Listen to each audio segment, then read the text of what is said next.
சிறகடிக்க ஆசை சீரியல்ல நாளைய எபிசோடோட ப்ரொமோவை பற்றி நாம் டிஸ்கஸ் பண்ணுவோம். ஸோ இப்போ விஜயா டான்ஸ் கிளாஸ் ஓப்பன் பண்ணி யாருமே சேர்றதுக்கு வரவே இல்லை. இதனால் விஜயா ரொம்பவுமே வருத்தத்தில் இருக்கிறாங்க. அம்மாவோட வருத்தத்தை போக்கணும் அப்படின்னு முடிவு பண்ணுற நம்ம முத்து மீனாவை கூட்டிக்கிட்டு டான்ஸ் கிளாஸில், அதாவது விஜயாவோட பரதநாட்டிய கிளாஸில் ஸ்டூடெண்ட்டாக சேர்றதுக்காக போகிறாப்புல. ஸோ நமக்கு தேவை காசு வந்தால் போதும் அப்படின்னு சொல்லிட்டு என்னதான் மீனாவை பிடிக்கலனாலும் டான்ஸ் கிளாஸுக்கு வரேன் அப்படின்னு உடனே விஜயா சேர்த்துக்கிறாங்க.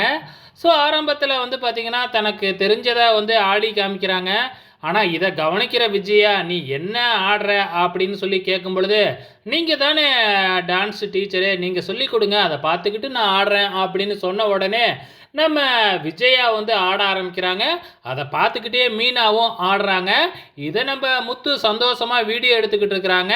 ரொம்பவுமே சூப்பராகவே தான் ரெண்டு பேரும் ஆடுறாங்க. ஆனால் என்ன, விஜயாவுக்கு வயசாகிடுச்சுல்ல, இதனால் அப்படியே கழுத்து சுளுக்கி பிடிச்சிக்குது. அவங்களால கையை இறக்கக்கூட முடியவே இல்லை. அப்படியே ஸ்டக்காகி நின்றுடுறாங்க. இதை கவனிக்கிற முத்து என்னாச்சு அப்படின்னு சொல்லி போய் பார்க்கும் பொழுது விஜயாவால் எதுவுமே முடியல. ஸோ இதுக்கப்புறம் என்ன நடக்க போகுது? விஜயாவோட டான்ஸ் கிளாஸ் பிக்கப் ஆக போகுதா, இல்லை ஊற்றி மூட போகிறாங்களா அப்படிங்கிறத வெயிட் பண்ணி பார்க்கலாம்.